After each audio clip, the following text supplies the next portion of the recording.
Now I would like to invite Dr. Jalaluddin Muhammad Rumi. I am very much grateful and thankful for the privilege given to me in this special day to talk about epilepsy. And my topic title is Epilepsy Beyond Medication. So, epilepsy is a chronic neurological disease with main presentation is seizure, and in the treatment, main focus is control of seizure. And there are so many antiepileptic medications for control of seizure. However, this graph shows it is adapted from a seminal article published in 2002. 470 patient was followed for 13 years, and what they observed that with first drug there are seizure control in 47% patient, and when first drug failed, another drug introduced and the seizure control is only 13%. And then when third drug is introduced or when polytherapy is introduced, there are further increase in control for 4%. So ultimately, seizure control is 64% and 36% patient remain resistant to seizure control. However, it is a story of 20 years back. In these 20 years, so many new drugs came, many third generation anti-epileptic drugs came, and these drugs are with very good pharmacokinetic property, very good drug interaction, lowered adverse effect. However, what about the efficacy? Efficacy remain almost same as before, so that even after introduction of so many new and costly drugs, the drug-resistant epilepsy is still 30 to 40%. And that is why we have to think something beyond medication.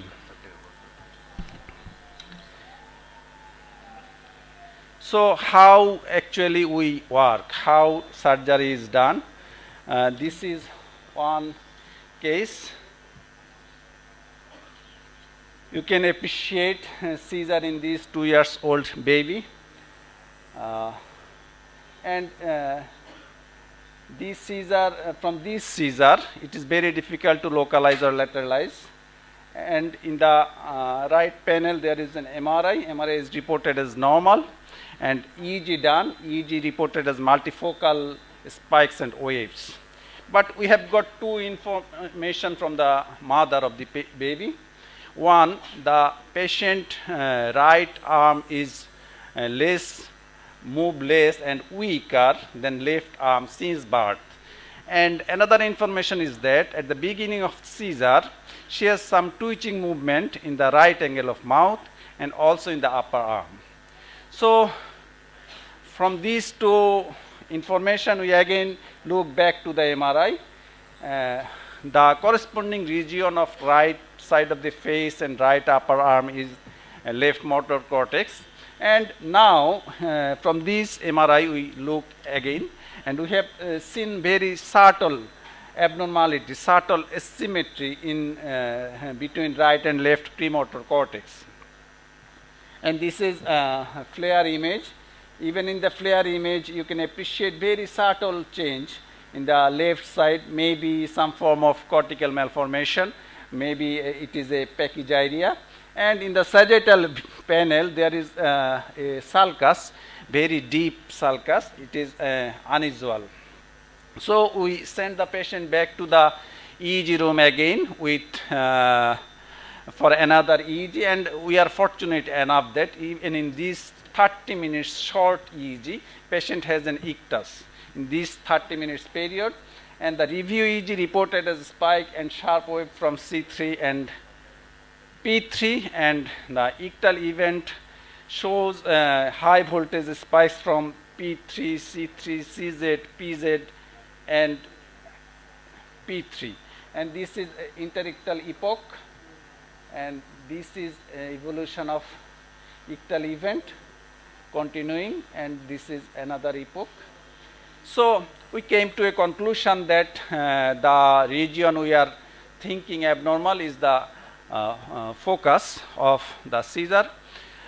We offered surgery to the mother of the baby, and it is the end game.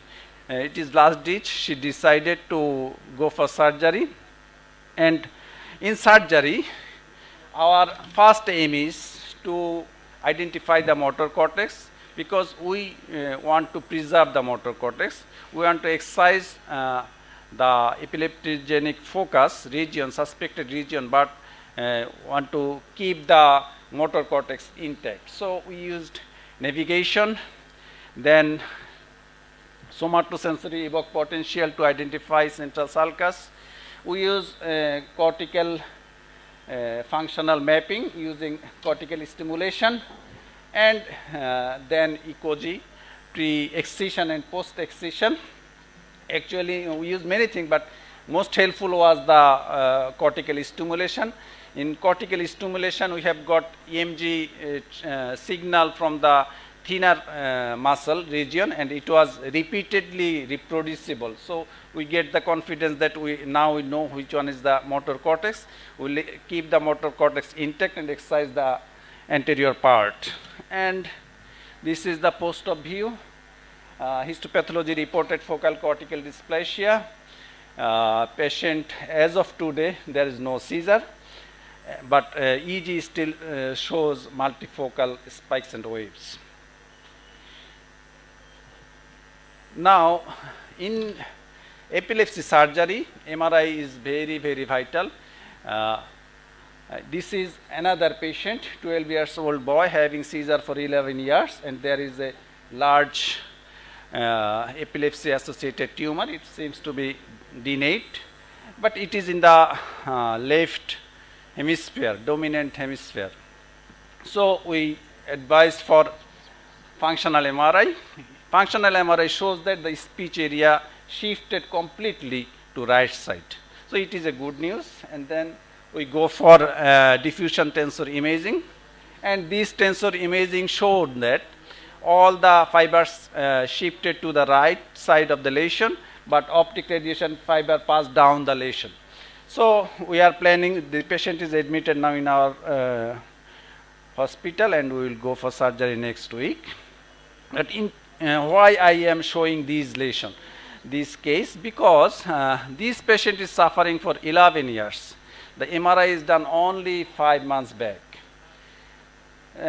This observation this scenario is observed in many other cases. That is why I am considering to talk a bit about recommendation by ILA about neuroimaging in epilepsy. This article is published in Epilepsia, and what they recommended. MRI is indicated in all patients with genetic epilepsy with fast seizure except genetic generalized epilepsy. And MRI is not indicated in self-limiting epilepsy patient, but not indicated and contraindicated is not synonymous. If self-limiting epilepsy patient, but the course of the patient response to the medication is not as expected, if there are some atypical feature, MRI should be considered. And the next issue is what protocol you will do. Now, what are the pathological substrate in MRI for a patient with epilepsy? There are a list of cortical malformation, hippocampal sclerosis, tumor associated with epilepsy, cavernoma, AVM, and Rasmussen's encephalitis, hypothalamic hamartoma.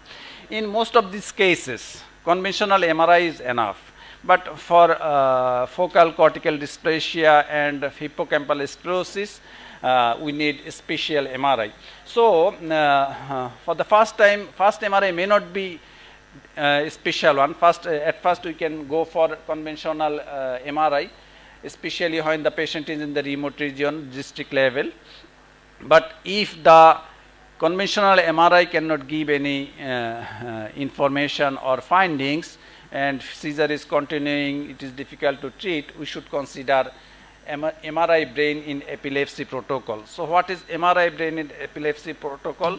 This is harness MRI protocol. Harness stands for harmonized neuroimaging structural sequence. And four components. Number one is high resolution T1 weighted image in gradient echo sequence, 1.5 millimeter or less thickness, no gap. This is shown in the right side upper panel. And another one is high resolution 3D flare image. This is also no gap, and this is shown in the lower panel. And these should be provided in compact disc, so that we can examine it again and again in sagittal, coronal and axial view. These flare image, I give a special emphasis. We always search for this flare image, but this flare image is not supplied in our hospital. It will be very helpful if compact disc is supplied. The third one is T2 weighted image in perpendicular to the long axis of the hippocampus, and it should be done in at least 1.5 Tesla scanner. In children with epilepsy, MRI should be done early because there may be focal cortical dysplasia, and subsequent myelination may hide, they may mask the focal cortical dysplasia. That is why in the early period an MRI should be done. And MRI should be repeated if seizure is not continuous, because some condition may not be evident on initial MRI but may be evident in subsequent MRI, especially hippocampal sclerosis. Initial early stage may be very subtle, but later the sclerosis will progress, it will be evident on the subsequent MRI. So MRI should be repeated. And CT scan is indicated in emergency situation to exclude intracerebral hemorrhage, subarachnoid hemorrhages. Now again another case of epilepsy surgery. So this is a stereotyped complex partial seizure, and MRI shows a cavernoma in the right superior temporal gyrus, and EEG was concordant. We proceeded for surgery. The lesion is visible just after durotomy, and we have taken only 10 minutes to excise it. It is a very simple surgery. Our phase 2 residents are confident enough to do such surgery. But information in this particular case is that these patients suffered 8 years before undergoing surgery. And this is not a scenario in Bangladesh. This is a common scenario worldwide. And this is a report from a multi-center study published in 2005, where they shown that average duration of epilepsy prior to referral for surgery is 22 years. And average duration of drug-resistant epilepsy prior to referral for surgery is 10 years. So let us talk about why epilepsy surgery is underutilized. There are two articles, one from epilepsy and another from epilepsy and behavior. Two group. I gone through these two articles, recent article, and the summary almost same. The underutilization of epilepsy surgery are due to the following causes. There are first one is patient's perspective. Patient think it is a medical disease, it is not a surgery disease, and generally patients don't like to undergo surgery, especially neurosurgery. And there are overestimated thinking about the risk of surgery and underestimation of the risk of drug-resistant epilepsy. But the fact is that epilepsy surgery outcome is variable, but risk is not as much as the risk of drug-resistant epilepsy. Drug-resistant epilepsy, mortality from drug-resistant epilepsy is more than 1%, and mortality from epilepsy surgery is less than 1%. And there is no knowledge gap among physicians. It is a big concern. Many physicians, at least at the primary level, don't know that surgery is an option. They have some very superficial idea, maybe surgery is an option, but what surgery, what is the outcome, and how much risky it is. When a physician in the primary level refer a patient to a higher center, naturally patient will ask the physician about the procedure, its risk, its benefit, its outcome. When a physician is not aware of it, then naturally they will not be confident about the referral. And there is lack of coordination. And number 4 is biological behavior. In epilepsy, in patient in extreme age, it is not easy to undergo surgery or offer surgery.